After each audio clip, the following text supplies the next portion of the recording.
Good evening and welcome back to Night Court. I am Demetra Lit all day, otherwise known as, or as I like to think of myself as Judge D Lit. This is the Lit Lane Jury Box, and we are here with another fresh episode.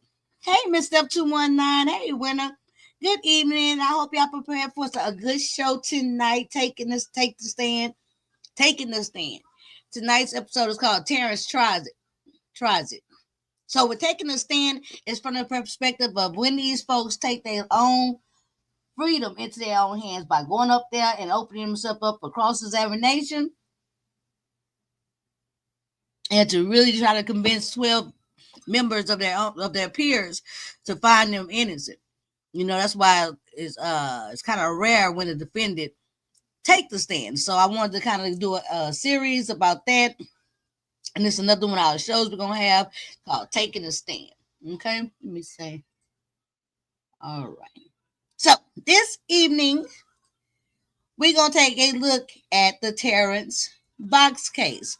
Now, last week when I wasn't coming alive during the day, Court TV didn't show this trial. They didn't air it for daily. It was on one of the local Utah news channels that I'm subscribed to some kind of way. And that's how I caught him on the stand. And I was like, what's this case? And I tried to find it on Court TV, and I tried to look on Law and Crime, and it wasn't on there. It was just showing local. And the news station only showed his testimony. They didn't show the whole trial. But to kind of bring you guys up to date and look at the background, I got this video ready. Please hit the like, and thank you guys for coming to support the channel. Let's see. Lake City is officially off the streets, convicted of brutally murdering his girlfriend in a crime so shocking even his own words may have betrayed him. Terence Voss was found guilty of 5 first-degree felonies, including the aggravated murder of his girlfriend, Shandon Scott. She was shot 12 times, and Voss swore he wasn't the killer, but a recorded jail call may have caught him slipping, allegedly admitting he pulled the trigger. Now he will likely die in prison. How did it all unfold? I'll walk you through the details. For Law and Crime News, I'm Kennedy Walker. Before his conviction, Terence Voss was already well known to law enforcement. According to KUTV, he was a known gang member and parole fugitive with the street name T-Bone. So he also had a criminal record stretching back to his teenage years.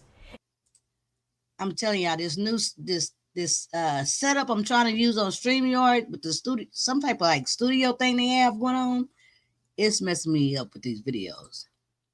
Hey, Foot Soldier, good evening. Right, so this guy got a lot going on. So I didn't see any of the news stories, anything on Court TV. I just find this guy on the stand, testifying for himself out of nowhere, right? Nobody was talking about it. But I got intrigued with it because even when I started listening to him, and even before I even recognized he was a defendant, when he was on that stand, I was like, what is he up to? Like, I was like, what is going on with this story he's telling? I was so confused. And then the more I listened to him testify, and I tried to look it up everywhere, I didn't see it, being streamed on YouTube like that. And when I kept listening to him, I said, I think this guy full of shit. And, not even know anything about his situation. So I wanted to bring it to you guys and to see if Lit Lane Jury Box, what y'all think about when he tell his story about what happened, right? So let me show you guys one other background I want to show. Okay, I gotta do it like this. No. Yep. That's it.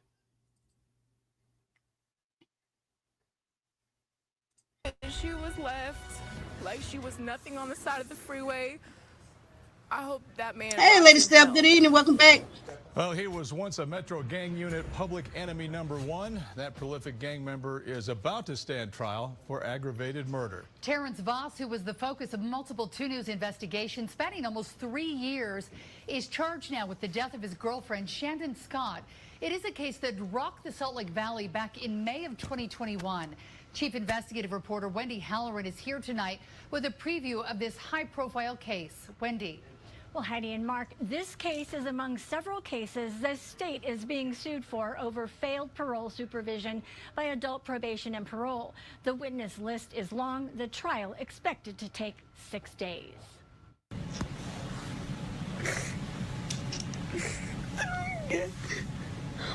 Shandon Scott, months before she would lose her life. Terence Voss broke her leg so badly she had to have emergency surgery and posted it on Facebook. It's May 1st, 2021 on Interstate 80. 10-4, do they know if that suspect is still on scene? About the suspect right now. We've got him on camera. They're working on it. Shandon Scott's bullet-riddled body is inside this car. I'm on scene. I'll close it off. But the UHP trooper trying to shut down the freeway doesn't know it yet. She's running eastbound. We're near 30s. And then she makes a shocking discovery. This female has been shot multiple times. Court records show Scott had been shot multiple times, but due to exit and re-entry patterns, the mother of 2 children had 43 bullet holes in her body. Witnesses saw Voss in the driver's seat and said he was, quote, did they just freaking say out, 43? and then saw him get out of the car and throw something over a sound barrier wall of the freeway. He tried to steal a man's car. And when paramedics tried to perform CPR on Scott, Voss jumped off the freeway and ran away. This is video of him being captured later that night. Shandon Scott's mom from a previous interview.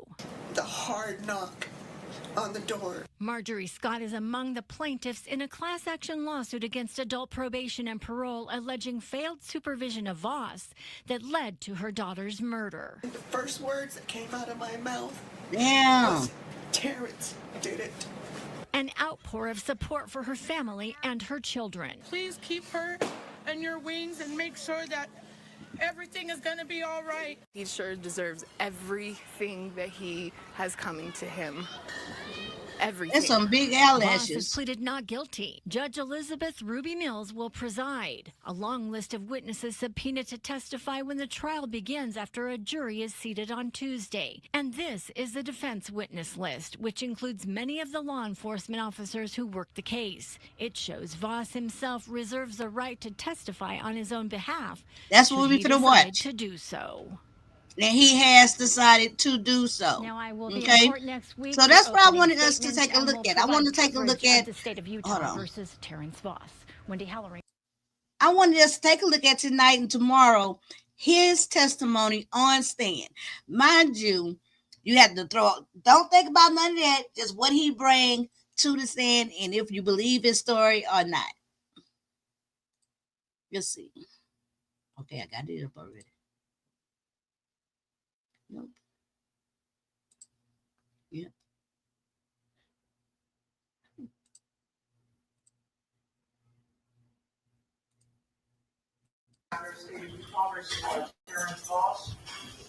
Parties are present and Good evening, everybody. Thank y'all for joining.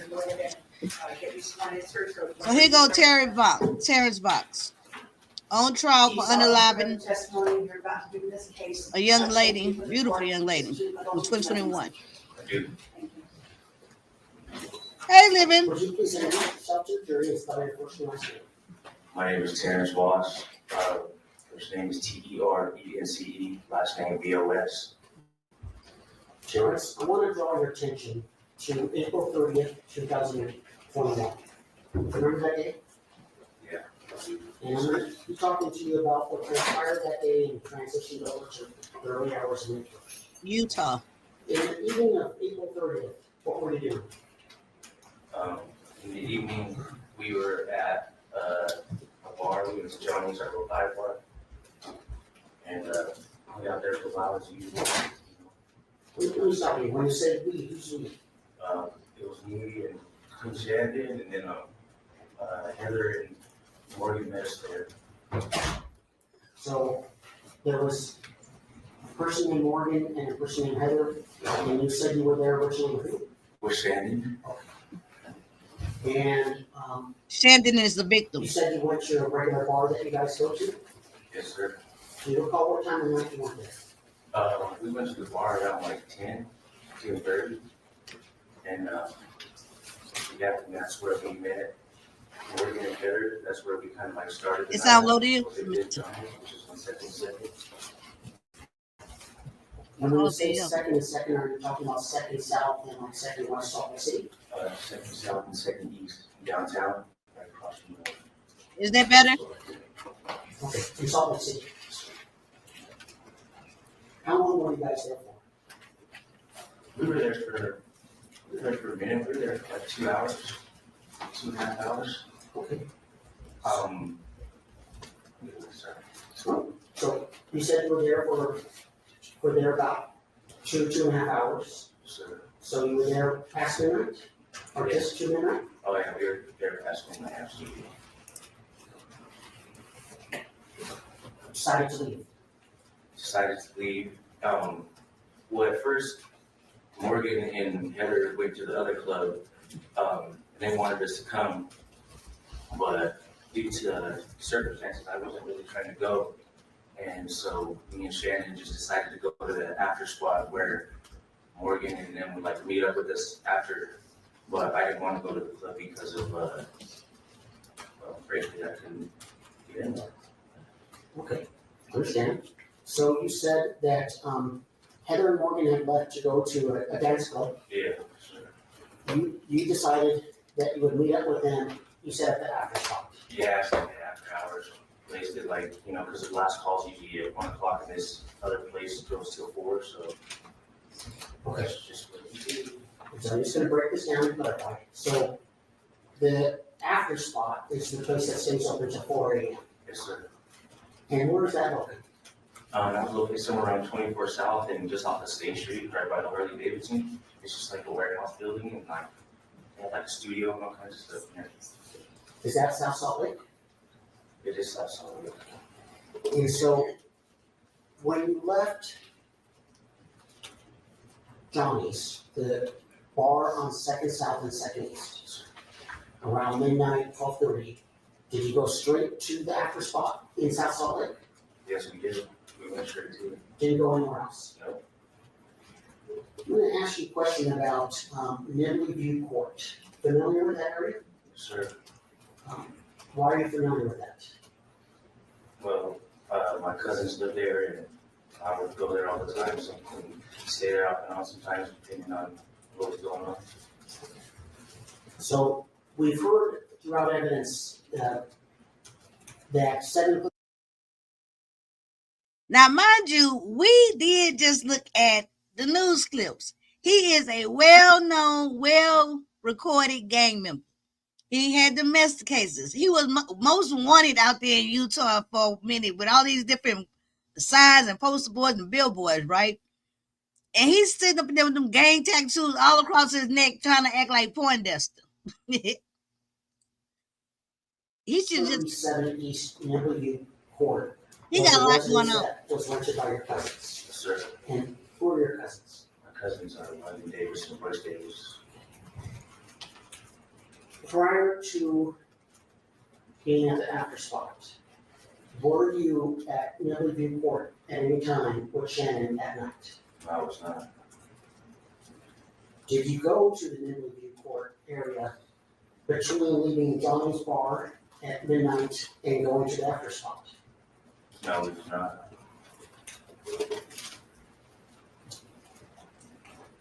You indicated you went to the after spot. It was in South Salt Lake on State Street. How long did you stay there? We stayed there till like 2. Jenny didn't really want to make it like a really hard, long night, as we usually do. So, I mean, we took some ecstasy and stuff like that, but we kind of ended the night early. So you indicated that you had consumed some ecstasy. Yeah, Illegal drug? absolutely. What does it do to you? Makes you feel good, happy, lovable, energetic. And you said you were at the after spot till about 2 a.m. Yes, sir. Do you know for sure what time you left? I'm not sure exactly what time I left, but it was somewhere around there. Because Jenny's friends kind of ghosted us. They didn't show up, so she was like, let's just go. I was like, all right, babe. And, they was waiting for me outside and we bounced.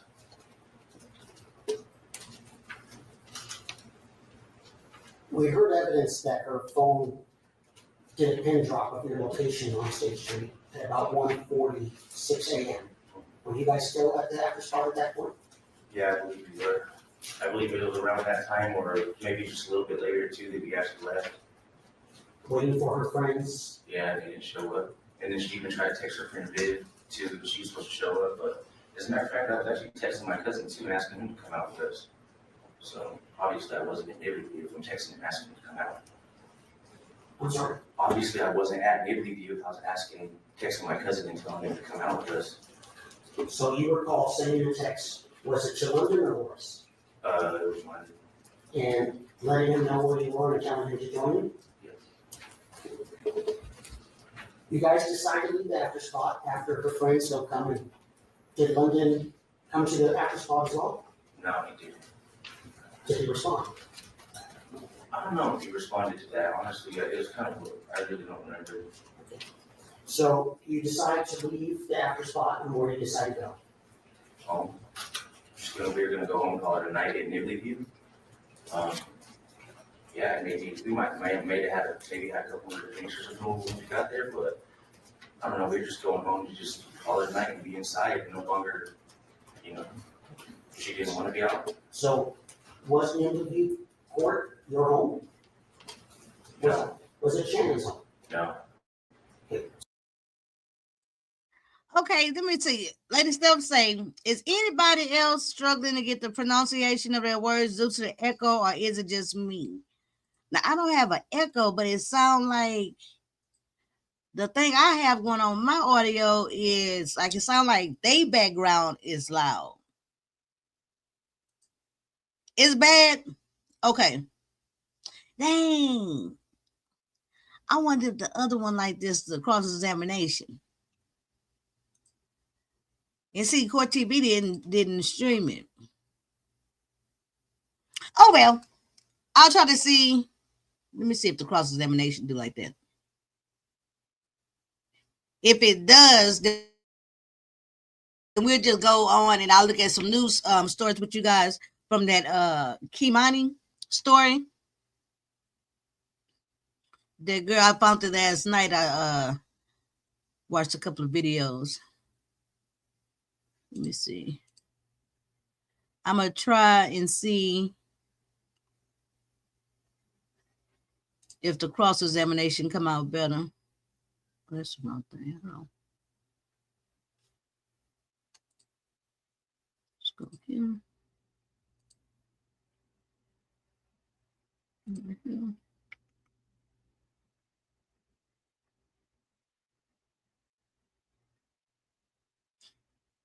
I think that sound might just be with that.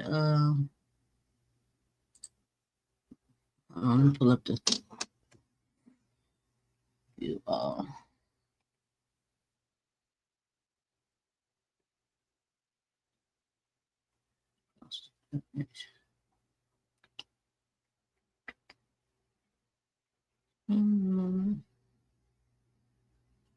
Boom.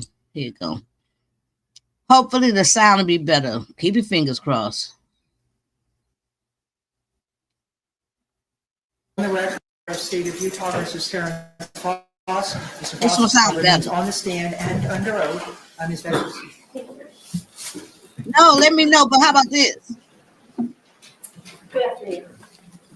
Better, huh? So you actually were at Nibley earlier in the night, correct? Before you went out to Johnny's, is that right? It's 10 o'clock.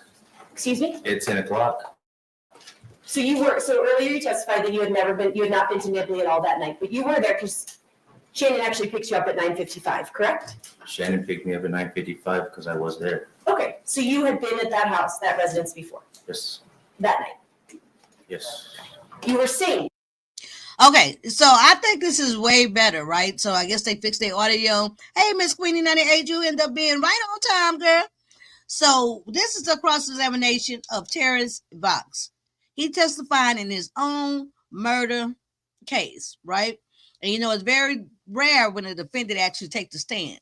So he gambled on himself, took the stand. Unfortunately, the audio is messed up for the direct examination from his attorney. But he tells this tale of going out with one of his best friends, the love of his life, Shandon. They go to the after hour club. One of their friends had just recently gotten unalive. So they was kind of suspicious. They tried to be cautious. They go out, him and the girl. They pull up somewhere. Two unknown assailants come out of nowhere and shoot up the car. She ended up dying. And that's his story. He's sticking to it. Okay, now we just missed him testifying to it. Now here go the cross-examination from the state. Now, and they're going to give him back his information. Let's see how this goes. And this is a very reason why a lot of people don't take the stand, because of the cross-examination. Not because when they get to just tell their story. Here. Occasionally. Between there and your mom's house? Sometimes. Okay. He wasn't shot. No. You indicated that... No shots. You talked about your injuries. I'm going to show you what's been marked as State's Exhibit 177.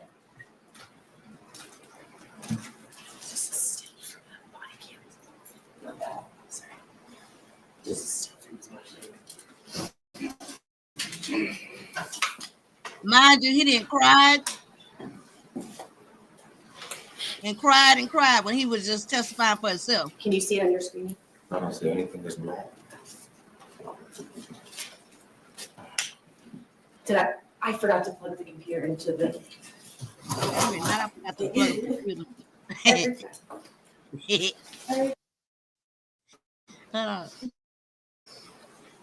It's from the night of the tragedy. I don't trust how he looked, period. That's a picture. Do you recognize the person? That's you, right? That is me. That's from the night of the incident? That is from the night of the tragedy. Okay. And that's the clothes you were wearing? Yes, ma'am. Yes. And that's when you were talking to Sergeant Attridge, is that right? I'm not sure. Okay. I don't know who I'm talking to right here. But do you know that it's when you're on I-80? It appears to be, yeah. Because by the time we see you again... yeah, because that's the only time I interact with him, so it has to be I-80. Okay, just let me ask my questions and then you can answer them, okay? The next time we see you on body cam, you're not actually wearing the black shirt anymore. Is that right? When you're not on I-80, you're not wearing the black shirt. Is that right? Yes, that's correct. Okay. There's no injuries to your left hand in that photograph, correct? Can't tell. It looks like my hands are covered in blood, just like the rest of me. Okay. Let's talk a little bit more about I-80. When you indicated that you first encountered a guy, a civilian, which we know was Stephen. He came up and knocked on your window. Yeah, yes, ma'am. And you actually told Stephen that you had been shot yourself. Yeah, I just assumed it because just a lot of shots going off and there's a gun in my face, so I assumed that I probably was shot. But you have told him that you were shot in your side, right? I thought that I was. Okay. And you told him that you were shot at 27th and State.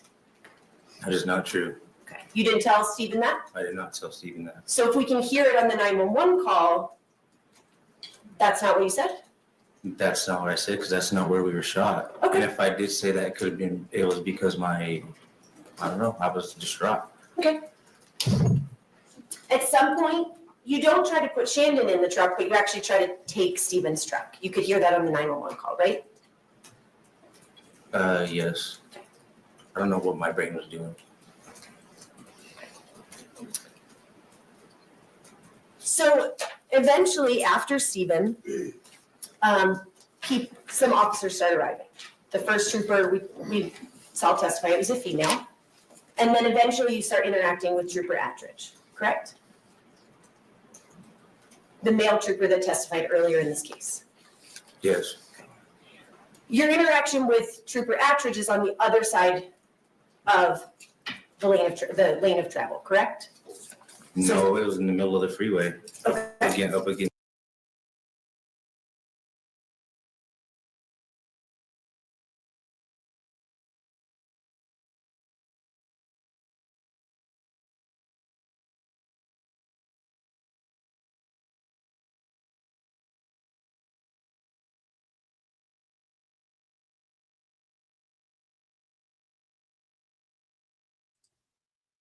Dang. And I was really telling y'all something. I was telling y'all that this not gonna work because y'all didn't see the cross-examination. That's where he was putting on all the theatrics. That's when he went to describing all kind of stuff. That's where he went from one shooter to two shooters. He got shot. He didn't get shot. It was a lot. But it's not letting me be great tonight with that one. Because I feel like without the direct questioning, it don't make sense. It don't make sense. Oh, yeah.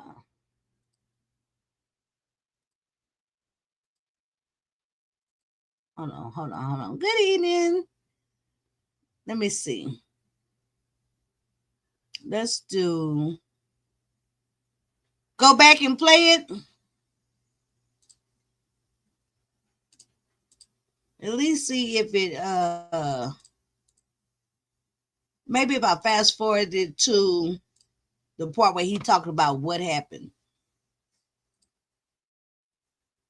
But you got to see that part.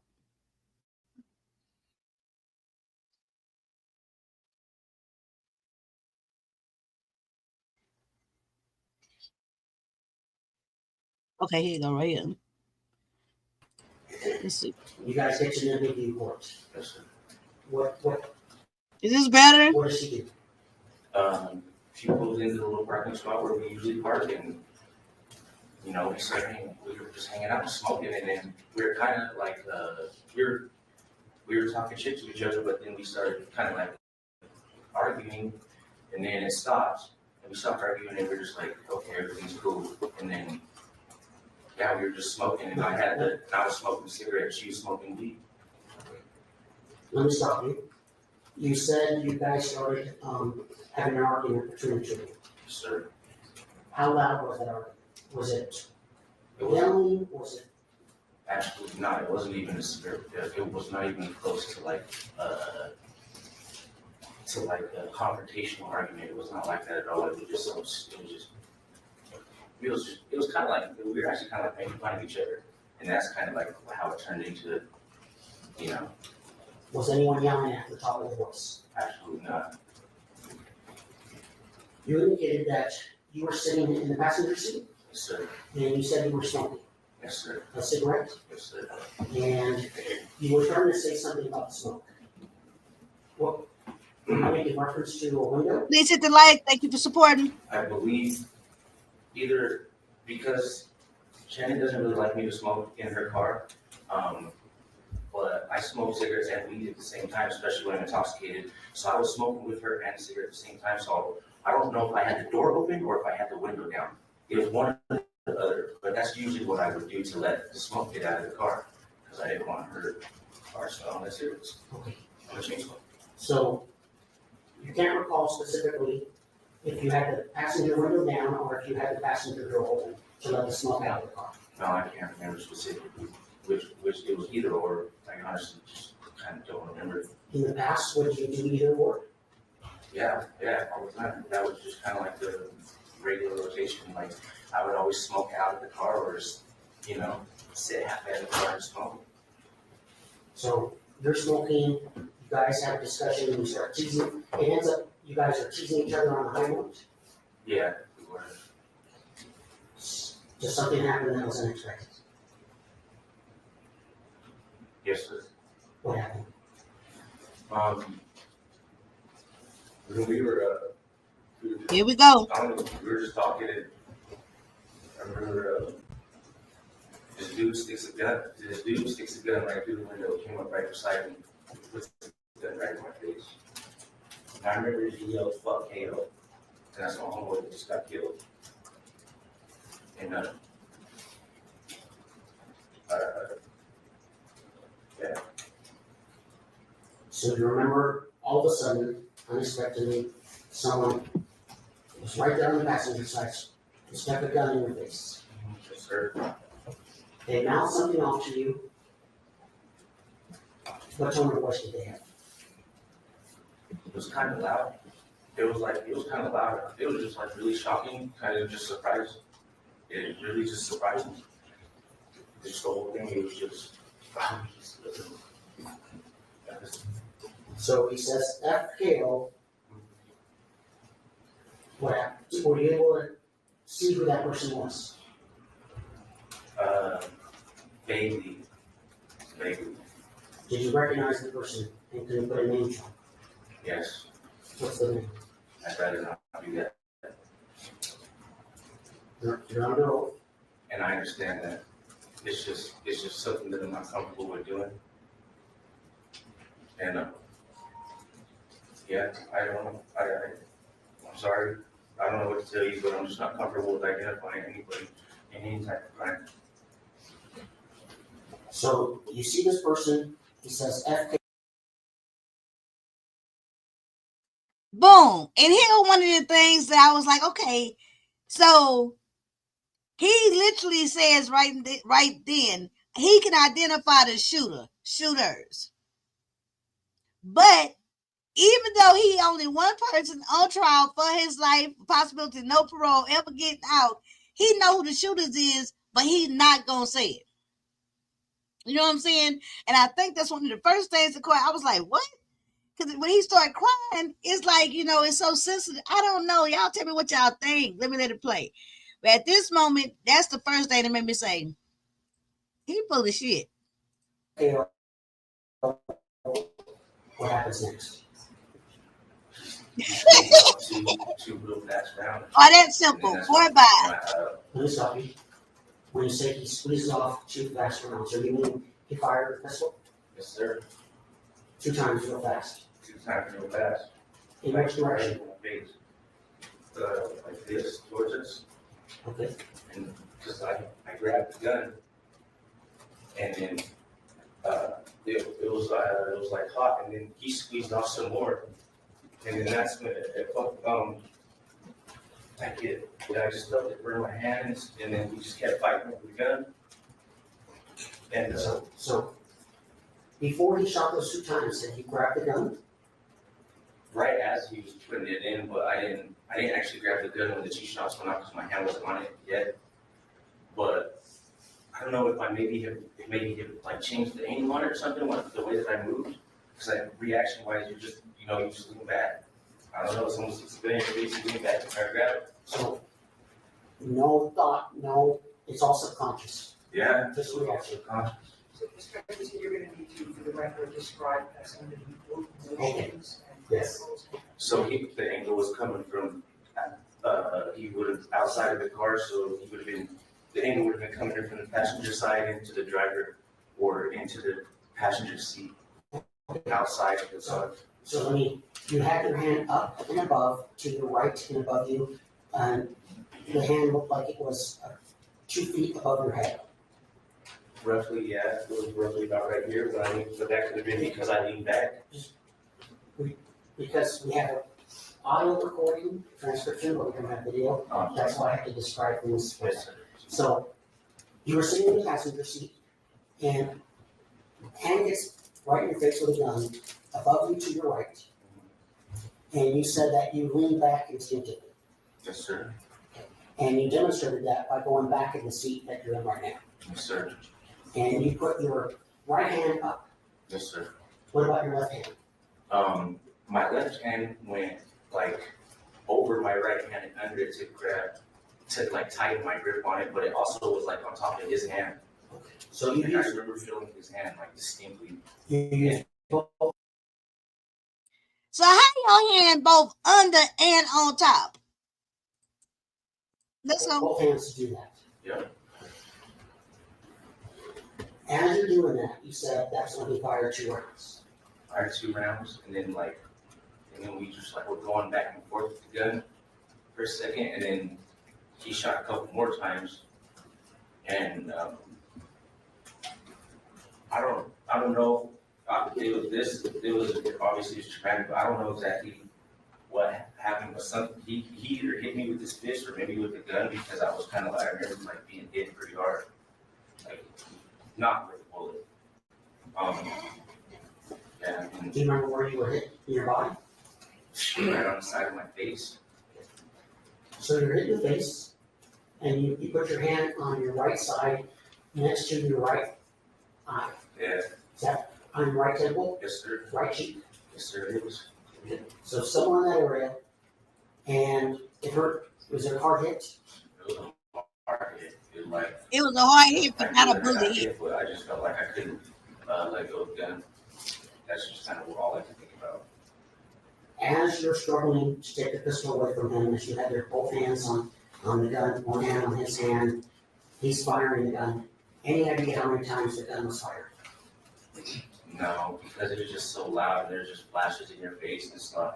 I don't know. I wasn't counting shots, but I don't know. It really didn't.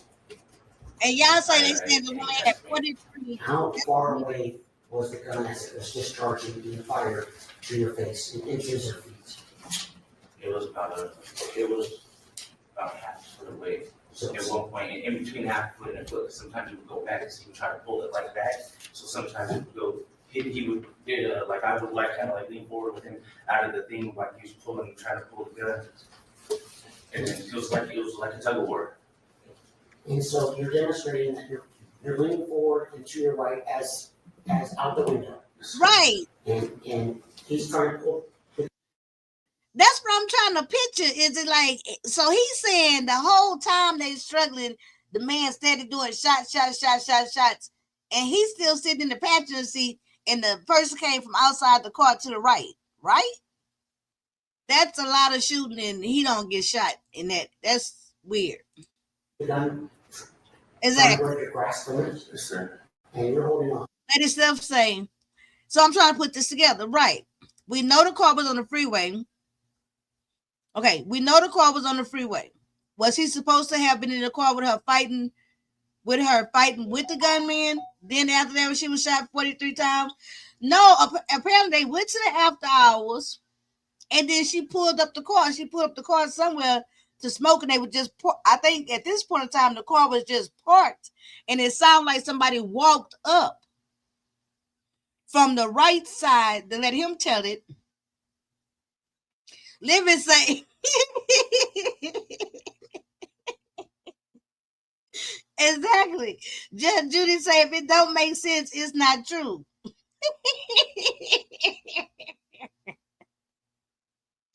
It's not making sense because he lied.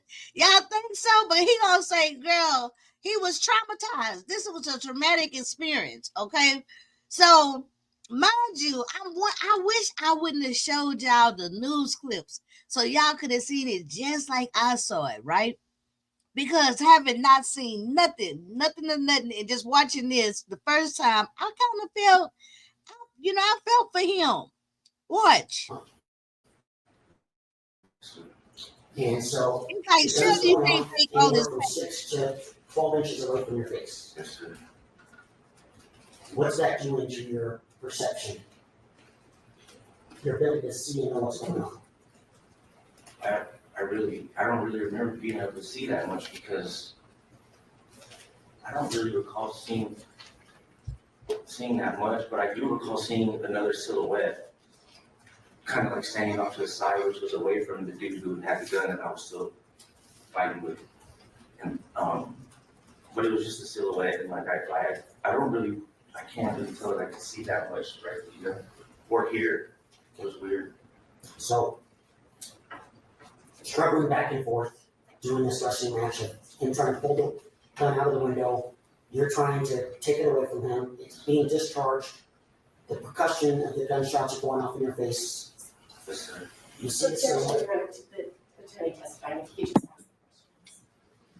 That's just clarifying. Did you, as the gun was going off, you said you could see bright flashes, so it's affecting what you could see.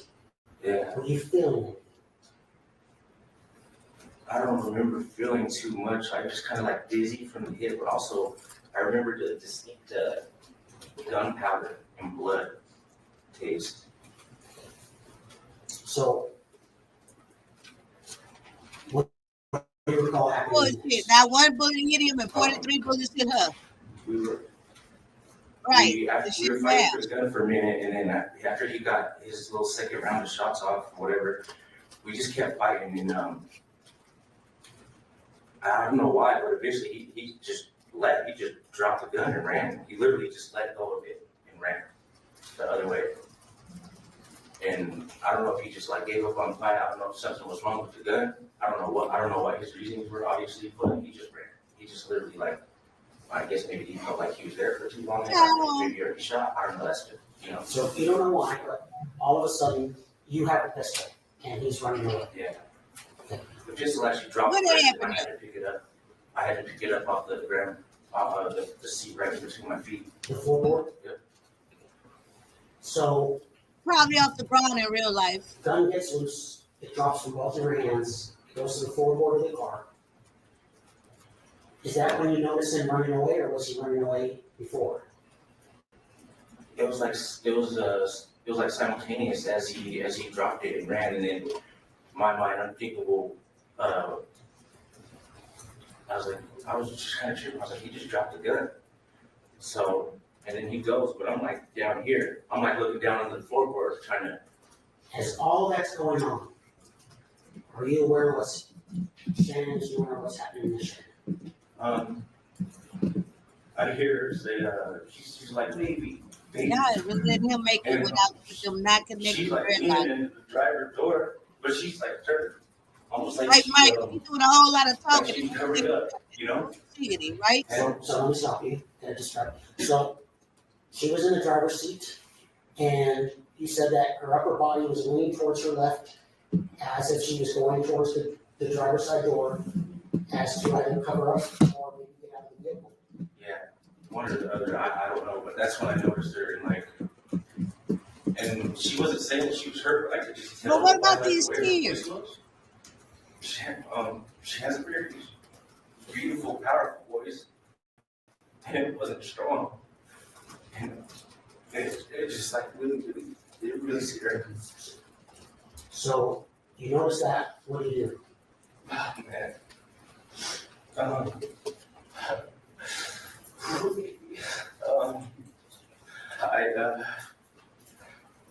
I try to get her. I try to know that I gotta get her to the hospital or something.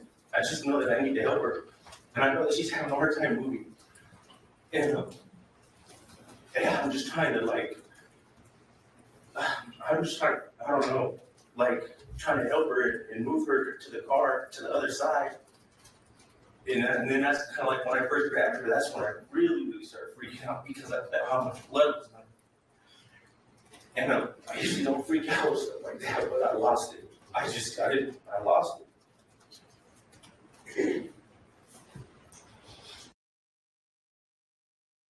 Okay, so I say, what y'all think now? Because he looks so sincere and so pained, and every time he think about what happened to, Shandon, the girl, he can barely talk about it. But then Living say those tears are maybe he did have feelings for her, but he's a sicko and he killed her. So, kind of like the one that be crying and holding your body, talking about, you made me do this to you. You made me do this to you. One of them type, huh? Miss Steph 219 say he is not a good actor. You don't think he a good actor? What about his dreadlock foreman? Girl, that when he leaned down, that whole little Pippi Longstocking twig popped up. And the Oscar goes to, y'all think he acting? I'm not going. He already said when he got hit aside the head, he don't know whether it was a hand or a fist, but it wasn't bullets.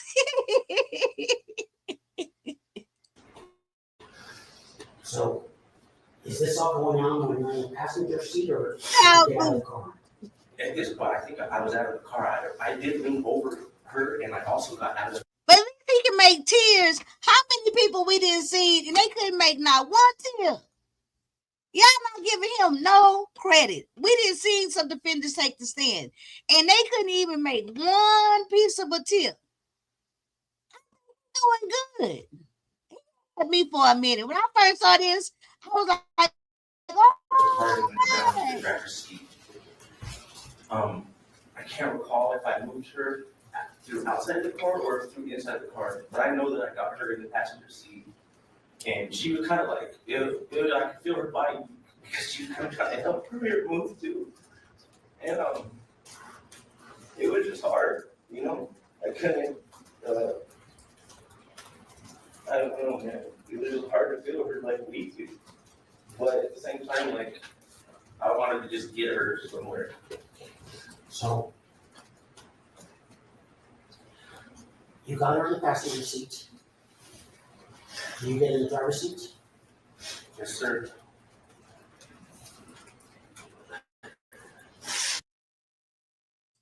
Now, I ain't trying to be funny or nothing, but that shows this is like a genuine cry. He literally just got the whole damn thing of toilet paper, the whole Kleenex stuff stuck to his eye because he got real tears like that.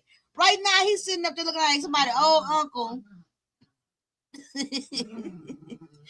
You know what I'm saying? And then he might be crying. Maybe, you know, the whole thing is because he won't say who it is.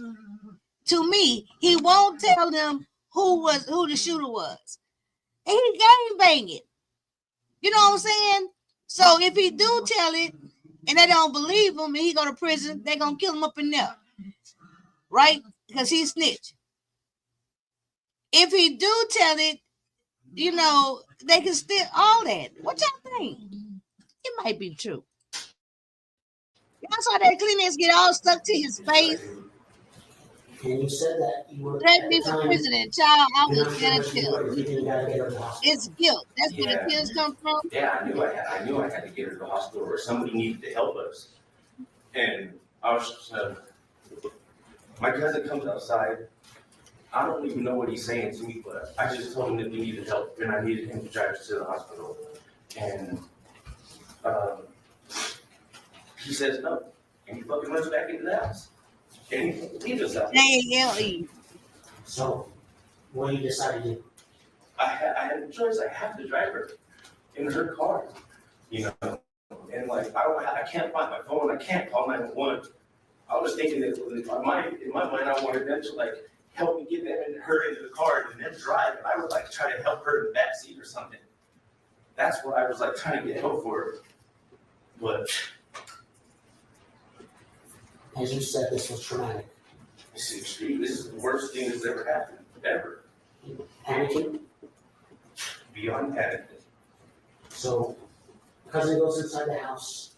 You're bewildered. You decide to drive. Yes, sir. Do you know where hospitals are in relationship to where you are? I do. I know that the main hospital is Intermountain Healthcare. That's the one that I go to, like when I've been shot, stabbed. So, is that UNC and Marie? Yes, sir, it is. Do you know roughly the coordinates of that hospital?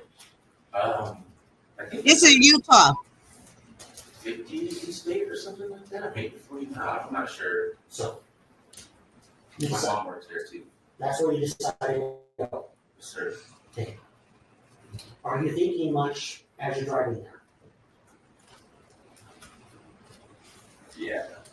I did start thinking about things, just everything started running through my mind. I started saying that, like, this isn't real. I told Shannon that she was gonna be okay. I told her to just like hang in there. I told her like I told her her kids. Wait, let me stop you. Well, He looked quite Mormon. We're taking you to the hospital. In Freeland, because it's fastest. So you leave Midwood Court, and that's on 70s, correct? Yes, sir. So, which freeway did you try to get to? I believe that it's 215 where it swings into I-15. I ain't gonna lie, y'all. I keep imagining him, like I keep looking at his hair, right? And I keep trying to imagine how he would look if he just cut the hair off. Because he obviously balding big time in the middle of his head, right? So I keep looking and trying to imagine how he would look without the dreadlocks if he just cut his hair down. I don't know what he can do.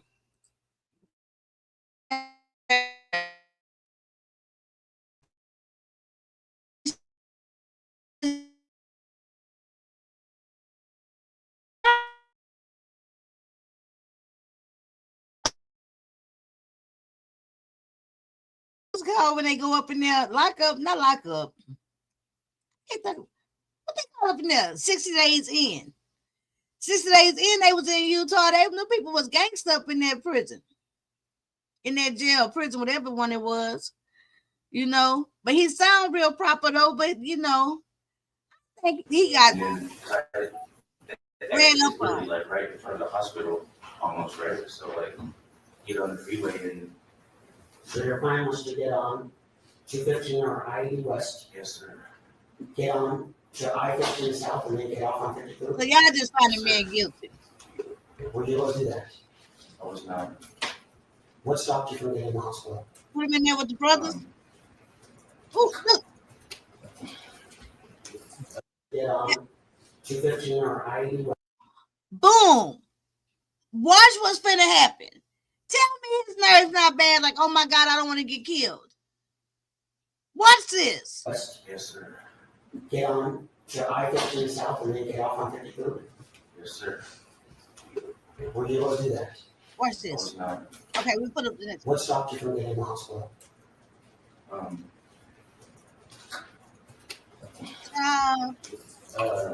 That's his nerves.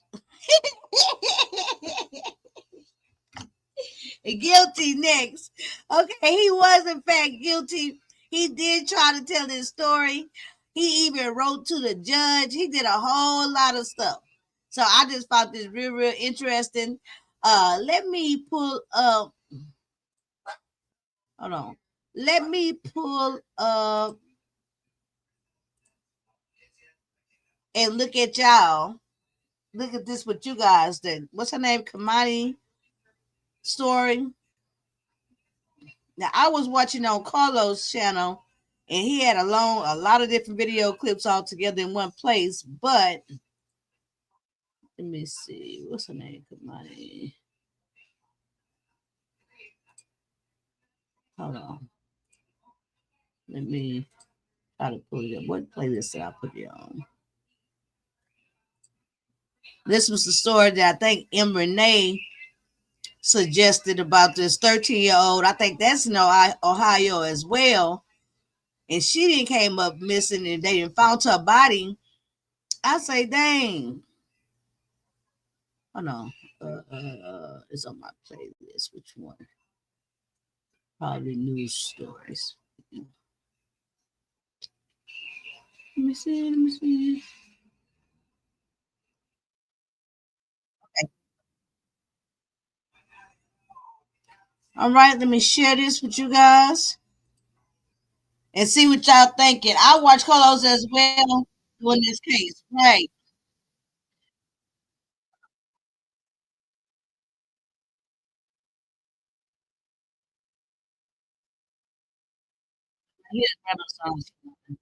Okay. So there's been some confusion now in terms of when it comes to. Welcome into WTOL 11 News on Plus. I'm Sophia Pericone. We continue to track details about. Now we're gonna watch this together, you guys. This is what just happened in the last couple of days. Kamani Lateef, they actually found her body, and they were saying that it was the father being charged. Now, when I first heard this, they saying it's the real daddy, but it's coming to find out they don't even know if he's the daddy or not. But I don't know too much about it, so let me hush up and let's see what we think. What this say. And then I might look for a more updated one from today. This is from yesterday. The disappearance and death of 13-year-old Kimani Lateef. First, we go to the latest on the investigation. We're working to gather more information about a shooting in Columbus this morning that may be connected to Kimani's murder investigation. The president of the Columbus Fraternal Order of Police says a man who was shot by SWAT this morning is wanted for a murder of a teenage girl here in Toledo. However, neither he nor a spokesperson for Columbus police would confirm if that man is Darnell Jones. Here's what the FOP president had to say. When I heard about this case, this was an individual wanted for homicide out of Toledo. I called my union counterpart in Toledo. I said, hey, good news, we have your guy. Your guy committed a murder, chose to fled to our town. I'll tell you right now, the wrong town to come to if you murder somebody. Our SWAT team will go out looking for him. That's right. We are working right now to confirm if the man shot this morning is Darnell Jones. He's wanted for the murder of 13-year-old Kimani Lateef. We'll keep you updated as we learn more. And just a short time ago, So Winter says, we're going to listen to the grandmother. I'm pissed at all these mothers not taking care of their own kids and they lose their lives in the care of others. Correct. Hey, Tweety. Hey.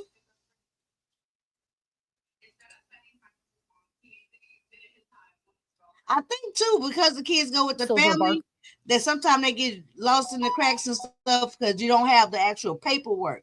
It kind of sounds like that too. Plus, Demetria, did you find they found 3 bodies in the process of looking for this young lady? I think I heard that in passing. They're looking for her body. They found 3 other bodies. Was they all girls? And was they all kids? I found this video last night after y'all brought up the name for me to look into it. Exclusively interviewed Kimani's grandmother and legal guardian, and then Kimani's aunt. Here's what they both had to say. Give me some coffee. So my first question for you, that's the grandmother. Yesterday, lots of things was going on. We want to know specifically at your home, there was a lot of speculation online that you were being arrested, but when we checked with police, that was not the case. So can you further clarify on exactly what did happen yesterday at your home? Well, I was called and told that there was a mob of people in front of my house. They were angry. It was more or less the people that were here earlier waiting to see if it was Kimani that was in the home.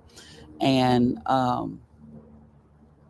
basically some people from the neighborhood had contacted me and said that there was a mob in front of my house and they were talking about what they were going to do to me once I came home. So the police, the detective said that she would have a unit come out and help me get my things and more or less escort me off the property. I asked to be handcuffed just so they can get the away from my property. Are you scared? So no, I was never arrested. I was taken downtown, but I was never arrested. Are you scared for your safety? This ought to be what's it called? What are some of the things that you've been hearing and receiving from people? They said they was gonna blow up my house. They said they was gonna do harm to me. It's just been a barrage of different things that they've been stating. And now, yesterday, or let's backtrack first for a little bit. So you are the guardian of Kimani, or you were the guardian of Kimani, correct? I am the legal guardian of Kimani. Okay. So in terms of taking care of her, when was Kimani placed under your care? A year ago. They take care of her. She's been in my home for the past 5.5 years, but I just obtained legal custody of her a year ago. Were you and Kimani close? We were. What were... It sounded like that girl was probably in between whatever the place was, but she said she been for a long time and her having legal custody. I don't know. This grandmother didn't do nothing to the girl, but something sound weird. Some of the things, trying to think of her and paint a memory of her in a good light, right now with everything that's going on, what was Kimani like? Tell me a little bit about how Kimani was in the time that you've got to know her. Kimani was phenomenal. Kimani was a helper.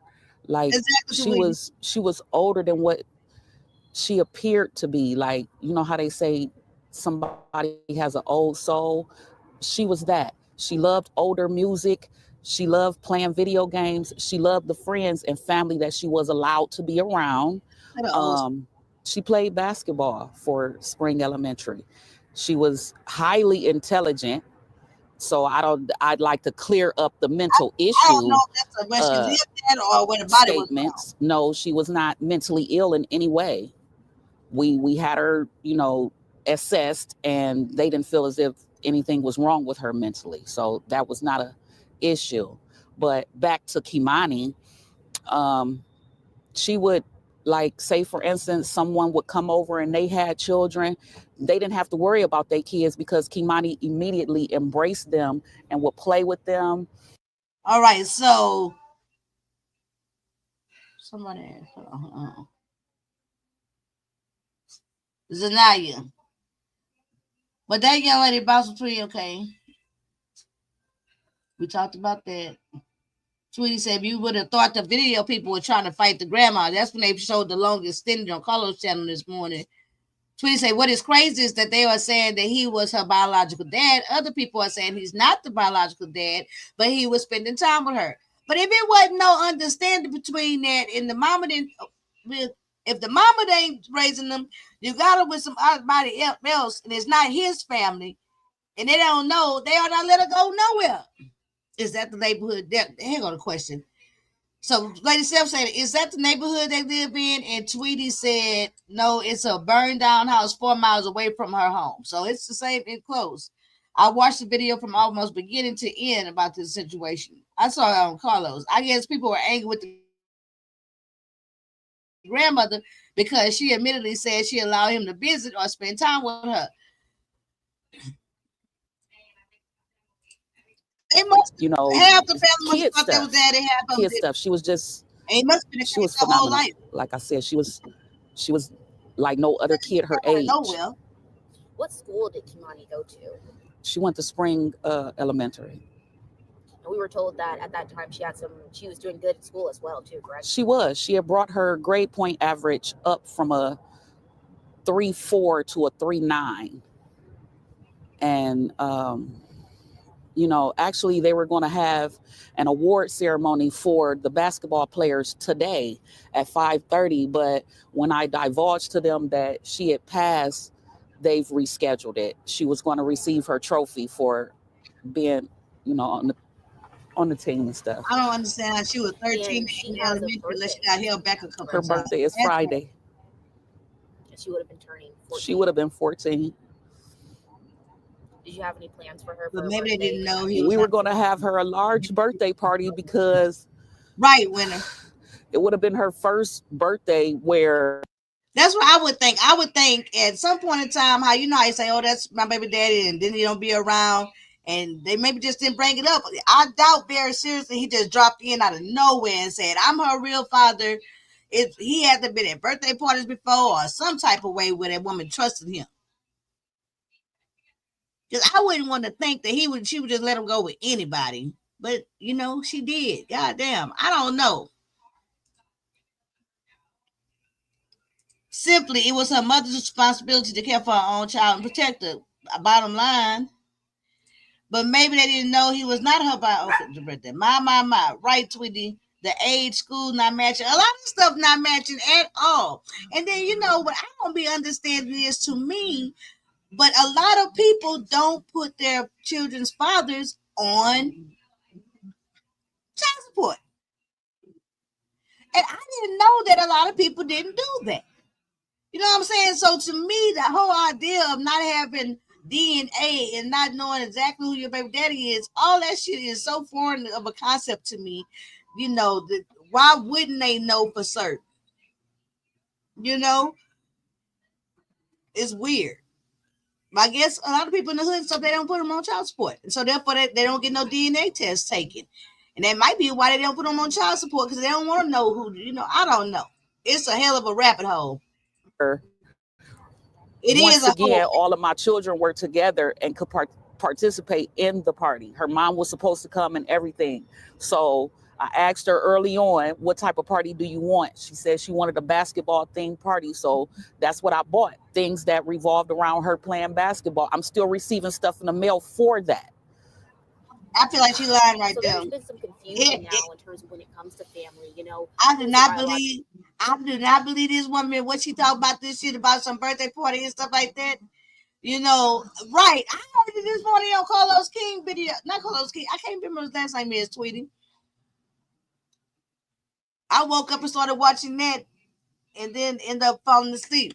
But I think at this point, I think she lied about that birthday party. Biological father, who is the biological mother, and then also was she in the foster care system? Can you clear up a little bit of all of that? You know, when Kimani was placed in your care, you know, when is the LCCS? Who exactly did she come from? Her whole body language. She came from her other legal guardian. I choose not to state her name, but she came from her other legal guardian because the other legal guardian and I were best friends. The other legal guardian is my daughter, Kimani's mom, godmother.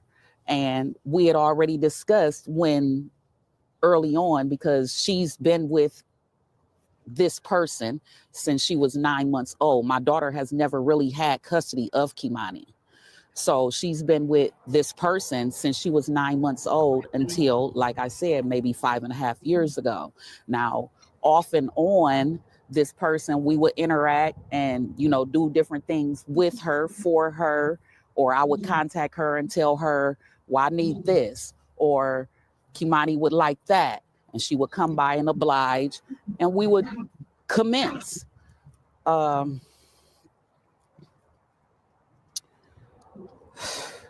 know, earlier you mentioned when you were talking about what Kimani was like, you know, you had mentioned that when family members did come over, who were allowed around her. Y'all hear that? Child, that's Rock and Apollo. They both, Apollo didn't start growling just like Rock. Can you expand on that? Is there family members that weren't allowed around her? No, it's just not very many that came around. And those that did, you know, she acted, as far as I'm concerned, she acted accordingly. She embraced all children, bad or good. Okay, next question. So now we do know that Darnell, you know, people are they are super ghetto right now. The police are looking for Darnell Jones, and there's not next question. An arrest warrant out for him. Do you have any idea of his whereabouts? Oh, well, to my knowledge, he was just arrested in Columbus. He just recently had a shootout with the police in Columbus. They're saying that he confessed to her murder, and no, I take that back. They're saying that he confessed to her rape and slitting her throat. Damn. How does it feel to learn that? Damn. I can't even say. You know, as the police report mentions, Kimani was last seen with Darnell. You know, do you have any regrets of letting Kimani go with, as you're her guardian, do you have any regrets of letting Kimani go with Darnell? I do, only because, like I said, I feel deceived. I feel like this was pre-planned. I feel like you meant to do this. I feel like you was grooming her. Boom. Before we get into our feelings, I smell that too. I smell a need or one for a check. If not, I want an explanation why she was no longer with the woman that had her since she was 9 months old. Right. Something happened. It wasn't just from the goodness of her heart that she went and got this girl a year ago. Right? You know, obviously the mother couldn't step in for whatever reason. When a year ago, wherever she had been with that godmother, it wasn't working out no more. You know what I'm saying? And they say the girl was real timid, like, you know, but something in that last year where she was at, some got out of control. They had to get a family member, and the mama was not available. That's what I'm thinking. That's what I smell not clean in the buttermilk. When you say grooming her, is there things that you saw before this? No, I never saw anything out the ordinary. But when molesters decide to choose prey, they groom you first. So they give you gifts. They try and make you comfortable with them. They try and say little things to you that you and they can keep secret. And then eventually they pounce. And that's how I feel. That's what I heard that part too. I saw this family stuff. How all of this is played out, I feel that's what happened. She was a virgin. She didn't like boys.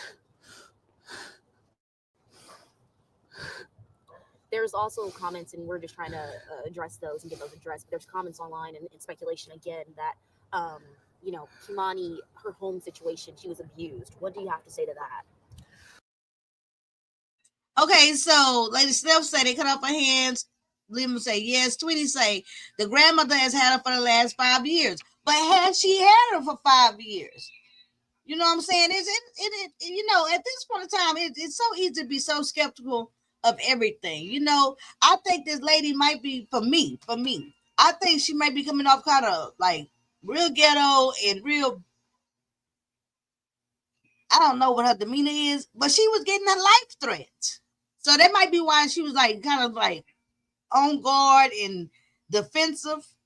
you know, when I was reading her body language, it might not be no guilt or nothing like that, but she just was under a whole lot of stress, and to find out all this information under being attacked and you ain't got nothing to do with it, and you just like getting this girl, been having problems in and out for 5 years. I don't know. It's weird. Okay, abuse in whose eyes? Because she was not abused. Yes, she was chastised whenever she was wrong or did things wrong. Other than that, she was not abused. She was not just whooped for no reason or just because I felt like it. I've went through this twice because the school system had contacted CSP or CSB on her behalf when she went to Bennett Academy. And they came in, they did a case study and closed it. They've stated there's a way to chastise children without physically harming them, and you need to whoop them on their behind, nowhere else. So, okay, with that in mind, I knew that. So she didn't have like bruises all over. How long ago was that when they came into your home? I would say the latest, it was approximately 7 months ago. And so you say the latest. So was it a few times that they came into your home? It was twice total. Exactly, when she about to catch a case. And it was all for like you mentioned, what you just said earlier. Yes. Explaining. Okay. Yes. Okay. Now, in terms of, you know, this whole situation, so you were not arrested, correct? And that's Correct. what, you know, a lot of people seem to think as they saw you going out in custody. That's what you asked for, correct? Yes. Right. Okay, so my first question for you, can you tell me your relation to Dorothy? I'm Dorothy's second oldest daughter. I'm Kimani's aunt. My name is Sanika. I live in Indianapolis. All this that is going on is devastating. You wouldn't think that, you know, you see it happen around the world, but when it hits close to your heart, you really just be thinking like, did I do something wrong? Did I fail her? She didn't have the life to live that we have got to grow and live. She was only 13. So to know that somebody that I trusted, which was her father, to come through and deceive us just to get to Kimani in some sexual way or a harmful way, that hurts me to the fullest. And the point I feel like I failed her, me as being her aunt, a person that she could run to and tell anything and everything to. That was my girl. That was my baby. And to hear all of this, to know all of this, and to be going through all this and hearing it for as long as that it went on, it's very devastating. I see so many people that are supposed to be my family that's going against my mom and me for that instance, and saying like, oh, you know, she failed her, she had something to do with it, she had this and that. It doesn't matter at this point. For right now, and until we get justice for Kimani, it's all about Kimani. What I would like to say is there's a lot of people on the internet starting GoFundMes, and that's not what we need right now, because it's not what Kimani needs. The funeral home has objected to say that they're going to come and pay for everything, so there's no need for any GoFundMe pages, any of that. Everything is being taken care of that needs to be taken care of by her family, her immediate family. Does it upset you that there are GoFundMes? Some of them, I think, in cases might be scams too, as well. That are what upsets me is that people are starting these GoFundMe pages and putting Kimani name underneath it, and they know that it's going to get viewed, and people have sympathy and feel some type of way about that.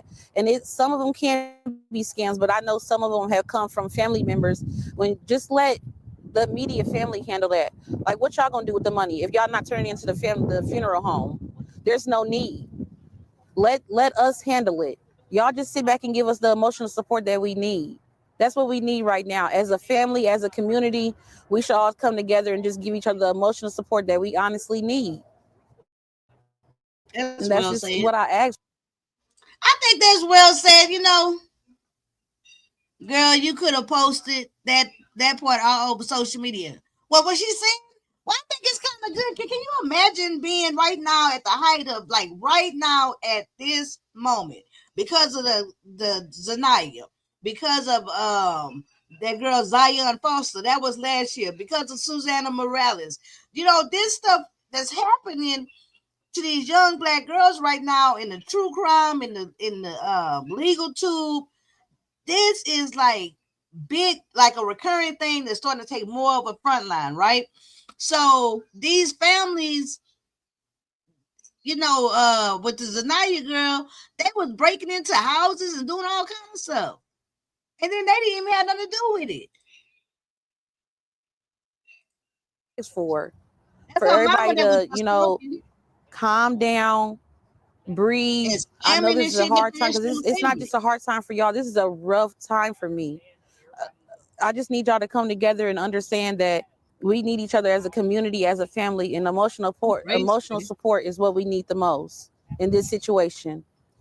Yesterday, maybe stop the talking. crowd was, yesterday, if you were here, I'm assuming, the crowd was very upset, lots of emotions going through too, especially at this time with such a sensitive situation. We've heard multiple comments out in the crowd, attacking or pointing fingers at your mom. This the 80. So, what has it been like? That was her mama that was talking at first. Her support system and helping her out. In a way, you have to be mature enough to decide, am I going to follow along with the crowd or am I going to, stick around with the loner? I'm to the point where I'm not following nobody. I'm going with what's right. If it was your mother, if it was your niece, would you console your mother? Would you console the person that was closest to her who lived with her? I'm not out to have a torch in the pitchforks and all out to go against anybody except the person who did this, which I believe was her father, Darnell. I don't have any other anger pushed towards anybody else. I'm angry that this happened, but I'm angry at the person who did this. Do you know if you never know what the situation was with her? Yeah, I've been in contact with my sister. It's been briefly. It's been over through text. Like I said, I live in Indianapolis. I seen her yesterday, but that was very brief. It wasn't even more than 5 minutes. It was more or less that she wanted to show me my other niece, Kazaria, which is Kimani's youngest sister. But it wasn't like it was oh, sis, what are we going to do? Any of that. And I don't wish this on nobody. I really don't. I could, your mind go different places when it's a baby. That was a baby. Like I said, I have a very close relationship with Kimani. She was a tomboy. She wasn't out looking for, trying to be fast or, mischievous or any of that. So for her mother to come down and have all this to say and all that, Tier, where was you for the past 4 years? We haven't seen you since Kimani TikTok party. You haven't called her. You haven't sent her anything. You haven't said, oh, baby, I'm going to come get you for a weekend. We haven't seen you until this happened. Why we got to see you when it's a tragic moment? So, Tier, where do you stand? Tier is the Vala mom. Yes. So the past 4 years, you're saying there was very little communication. Very, very minimum. It wasn't even, she'll call my mom. She'll go through me and say, how you talk to mommy? And I'm like, no, about what? And she'll say, oh, well, she got custody of Kimani and she trying to get child support from me. So it wasn't that Tierra was concerned about Kimani. It was more of the why she want child support from me. Right. What is the relationship? See, that's what I'm saying. It sounds like she might have been with that one lady for a long time, but then for the last few years, she's been with the grandmother because of the fact about the custody deal and that she had to go to family. She was such a good child according to them, but still getting whipped, leaving visible marks. Exactly. Which one is it? Is she such a good kid? But a kid can be a good kid and still get their ass whipped because they've been, when you talking about it to other people and you putting everything in his rightful position, boom, the kid was a good kid. But in a day-to-day situation, that's when there's some whippings, and because I done told you this 1,000 goddamn times. So I can kind of see how that don't sound like it match, but not to the point where they getting whipped with bruises and shit. That don't match, So who they saying was giving her the bruises? The grandmother? I'm gonna have to look at it. I'm gonna find an updated one. This from yesterday, last night when I went and looked. Between your mother and your sister Tiara. It's very distant. They had their words. They fought. Kimani mother has a godmother that Kimani was with before my mom got her. And there was no communication then from Tierra. Tierra had just, I feel like Tierra just let her go. Because any mother would be on her toes to get her children back. That wasn't the case here. It just wasn't. When was Kimani taken away from Tierra? I'll say about 7-8 months. And then Tierra godmother stepped in and got custody of Kimani, which would have been around 9 months. Yeah,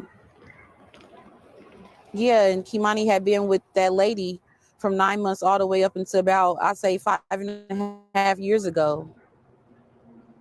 So it wasn't like Tierra was actually in the picture, you know, saying, hey, maybe I can start getting myself together to get my child back so nobody else can get hurt. You ever worried for Kimani's safety with any of the family members or anyone? I wouldn't say I was worried because I was here. I was here every winter break, spring break, holidays, birthdays. I was here for Kimani. Yes, you come and, you know, you enjoy time with your family, but I was here for my niece. I also brought my youngest sister and her 2 kids from Indianapolis to be here for Kimani because we've been in the system before. So I know how it feels to feel like, dang, I'm at somebody's house or not feeling not wanted. I know those feelings. So I tried to give Kimani that at all times because she's wanted and loved by her aunts. And this is just devastating that I have to go through this for the rest of my life and knowing I'll never have the embrace of my niece, the, hey, TT, what you doing? When you coming down here, you know, I'll never get to hear that from my baby again. And that's what kills me the most. I just wish that when I was down here last, that I had just taken her to Indianapolis with me. So this would never happen. A lot of things, you know, woulda, coulda, shoulda, but at the end of the day, I just really wish that whatever happened and whoever did this, y'all didn't have to do that to her. There's plenty of people out here with, you know, grown people that put themselves out there to be, you know, the sex workers or whatever it may be. You didn't have to do this to a child. There was nothing that Kimani would have done to make you hurt her. So she was a very timid kid, you know, tomboyish, you know, reserved. She wasn't, you know, loud and you know, out there. There you go. So a lot of kettles. It's just devastating that I have to, that me and my family have to go through this. Is there anything else that you would like to add at this time in the interview? Anything else that I didn't ask, maybe? Child. I just want people to understand that family is family, and at the end of the day, don't be so eager to go against your family. Talk to your family and talk to the children. These children may be scared to talk to the parents about things that's going on or what may be going on because they feel like they may get in trouble, but make it known that to your kids that you can talk to me. Make it very open. You can talk to me about any and everything, because that's what these kids need to hear nowadays. Instead of going on social media and talking to somebody over social media about it, like he did this or she may done that. Talk to your family because they can handle. They're the adults that's supposed to handle it. So yeah, and it's forever Kimani.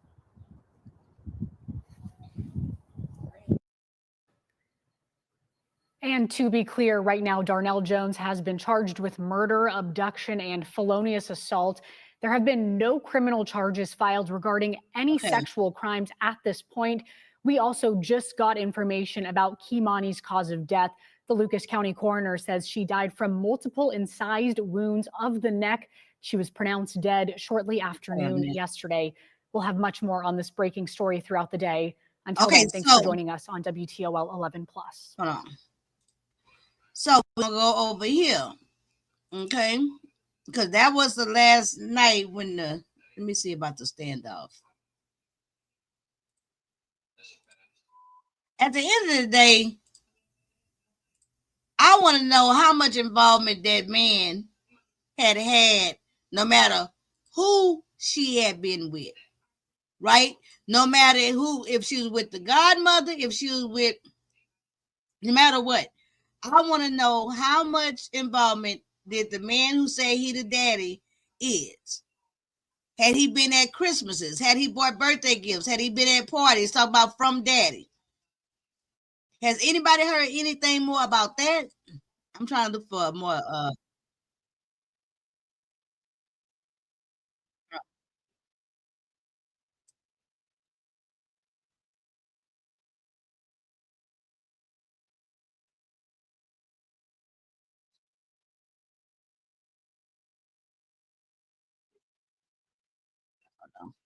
Child.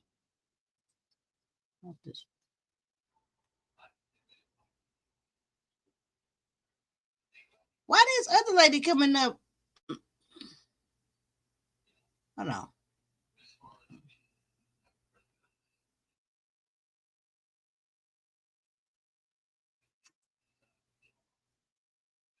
Yeah, this is different. Okay. Let me put it up. Went to say, child, that poor child got caught up in battles over a check and went to the wrong side. Sorry, not sorry. That's what you think? Latest in the death of 13-year-old Kimani Lateeg. Right now, her father, who's accused of murdering her, is recovering in a Columbus hospital. Officers there say SWAT had been following Darnell Jones for at least 2 days. They confirmed Jones had a weapon when they made contact with him. One person told our sister station in Columbus they heard at least 5 or 6 gunshots. Officers confirmed Jones was hit at least once and there were no other injuries. He was due for an arraignment this morning, but it was delayed because he's still in the hospital. No word yet on when he'll be extradited back to Toledo. The Lucas County Coroner's Office is ruling Kimani's death a homicide. Autopsy results for the 13-year-old show she died from multiple cuts to her neck.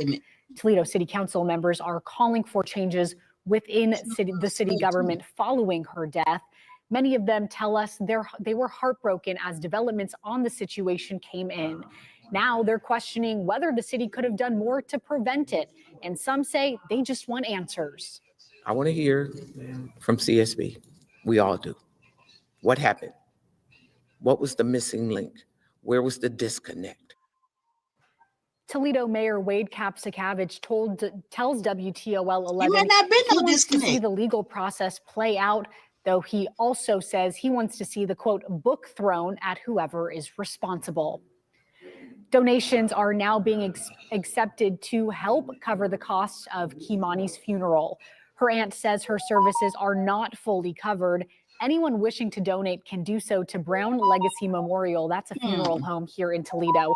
We put a link to that on our website, WTOL.com. And just a heads up, you might see a GoFundMe for this too, but Kimani's family tells us they aren't endorsing any GoFundMe pages. Why they gotta look like a little boy? And having conversations with others, especially children, about Kimani's murder can be difficult. Representatives from the organization Parents of Murdered Children say it's important to reassure kids that this isn't a normal situation. They say no one should force their kids to talk about it, but parents should be honest with kids when they ask questions. You should never put them in a situation where they feel like it's none of their business. It is. Yeah, they're going to live with this the rest of their lives as well, and they need to be treated in a way is depending on their maturity level, and just so where the point telling them you're always about there for the them. standoff and about whether I'm trying to find where they got more information about him.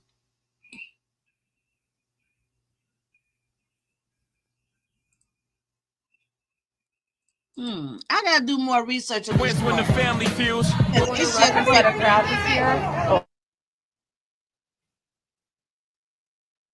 Hold on.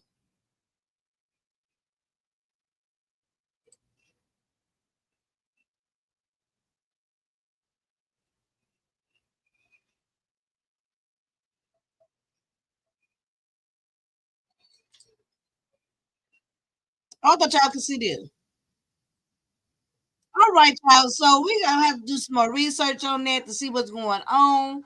Do you have a clip of the bio mother? That's what I'm trying to see. Okay, that's I'm trying to see more. For some reason they just all coming off this one channel, WTOL, which must be the biggest, like the channel that's covering it the most. Let's try this one.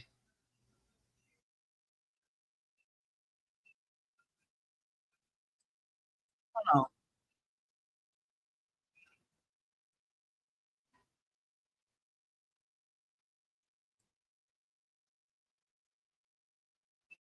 In Columbus yesterday.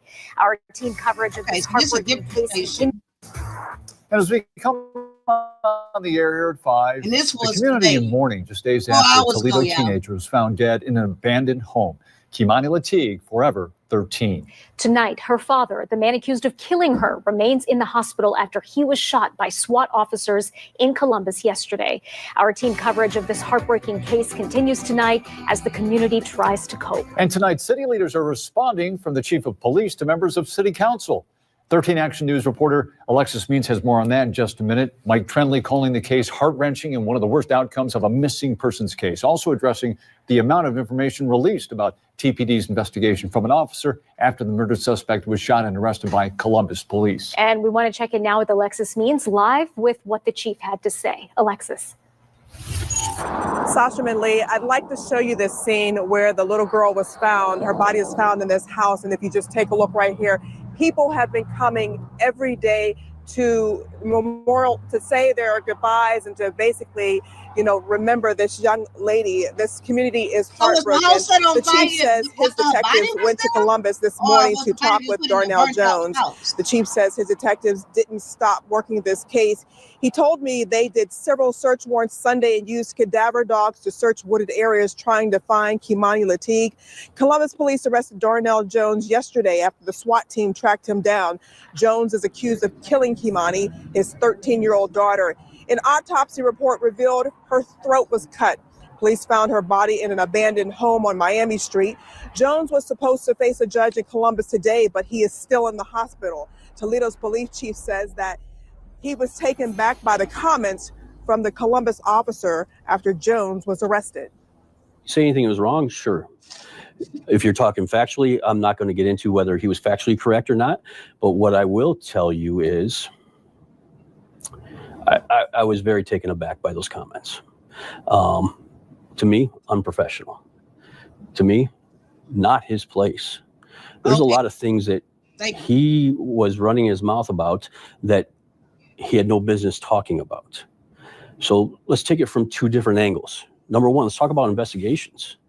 He's releasing could be true details, could be false details. I'm not going to say one way or the other, but he's releasing details that somehow he became knowledge of that affects another police department's case, another police department's investigation, important facts that actually allows us to confirm suspects, to rule out suspects, to do things in that investigation. Those are details that we would never release in an investigation. So who released it? And the chief says that those details are so important to this investigation, this case, and what happened inside this house and why she went missing. Coming up tonight at 6, the chief talks about what led up to officers charging Darnell Jones. Back to you in the studio. That's what I want to know. Where did the big jump from she missing to he did it? You know what I'm saying? Okay, so before we go, I want to show y'all one other thing that I want to kind of be following up on. Let me show y'all this. It's 2 minutes and I'll let y'all go. She's a woman being called an evil stepmother. I heard about this on the news. What y'all think about this lady that kept her stepson in the house in a crawl space thing for 20 freaking years? 20 years. Did y'all hear about this? An evil stepmother accused of locking up her stepson in a crawl space for 20 years. Today, she was swarmed by news cameras as she arrived to court. But what came as a huge surprise was this. the biological mother of the man who was allegedly held captive showing up, speaking on camera for the first time, saying she loves the son she gave up for adoption as a baby. Les Trent was at the courthouse. Chaos as the woman being called an evil stepmom arrives at court surrounded by reporters. Why was your stepson 68 pounds when he was found? Prosecutors say Kimberly Sullivan's emaciated stepson was a prisoner in her house in Connecticut for 20 years. Now we're seeing his biological mother, who gave up custody when he was 6 months old. She came face to face with the stepmom in court. What was it like seeing her in court today? Disgusted. It's just disgusting that she's allowed to be on the streets right now. Tracy Valorant says she searched for years for her long-lost son, who is now 32. She says she learned his fate like the rest of America when he set a fire in the tiny room in the house where he claims he was a prisoner, all in a desperate bid for freedom. I was heartbroken, angry. There's just so many emotions. You don't think of this happening to anybody, let alone your own child. Have you been able to talk to him? No, not yet. What would you say if you saw him? I love him. He was saying, who the hell are you? She says she's hoping to forge a relationship with her son when he recovers. Oh my God. If he wants a relationship with me, I am right here. Meanwhile, the firefighters who rescued the emaciated man and carried him to safety after he set fire to the house are speaking out. He was crawled up in a little ball, and I scooped him up, and then I took him out, and then put him in the ambulance, and then continued doing my job. They believed they had rescued a child. You've since found out this is a 32-year-old man. Wow. What was your reaction? It's just heartbreaking. You know, one way or another, he was going to get out of that room, and luckily it was a positive outcome. The stepmother is back in court on Friday for her arraignment, where she's expected to plead not guilty. Her lawyer claims her stepson could have left the house anytime he wanted. So what do y'all think about that? You know, and if he disabled, he got to be disabled. Was she getting a check for 20-something years for him? And the mama, why the hell she show up now? DEMETRA, people do give babies up for adoption and then later on start searching for their child or children. Yeah, but just as quickly, so riddle me this. If the mama gave him up for adoption as babies, and she had, in turn, started trying to reach out and look for him, how did she know all of a sudden that this was him that got to call the people about the fire?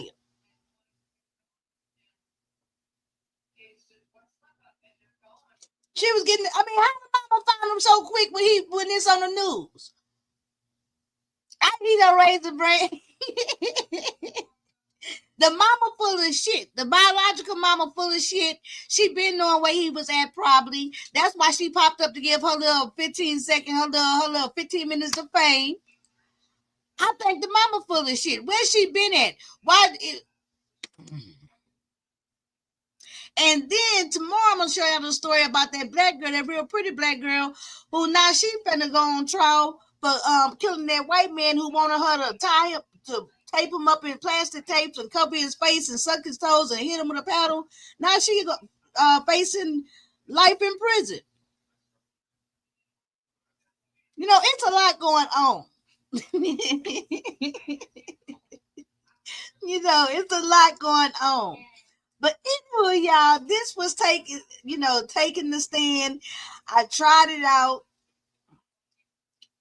I don't think for this, what I'm trying to do with taking the stand, right?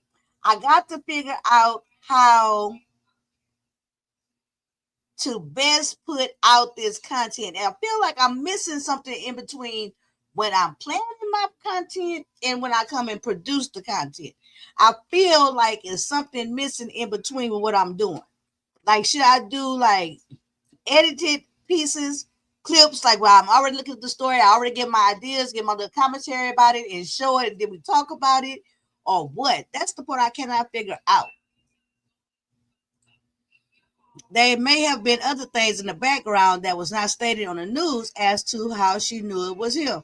That's true, but it just sounded like, it just seemed like very convenient to me. The reason why I got so negative of the bio mom is here you come out of nowhere with this whole long drawn out story, lady. The man been up in there for 20-something years.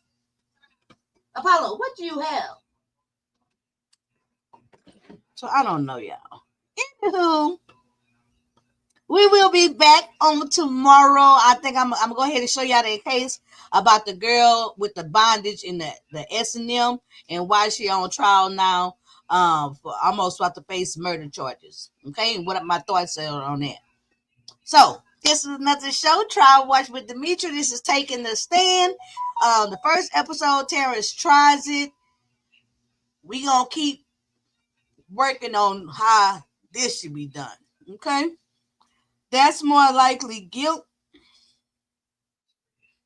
Yeah. We shall see. We shall see. All right, y'all. Y'all have a good night. Hey, Renee. Apollo. Say hey. Say hey. Apollo getting so big. Look. Look right here. Say hey, Apollo. Say hey, Lady Jury Box. I'm quirky. Bye, y'all. Thanks for watching. Do not forget click the subscribe button and hit the bell icon. Like, comment and share. See you next time.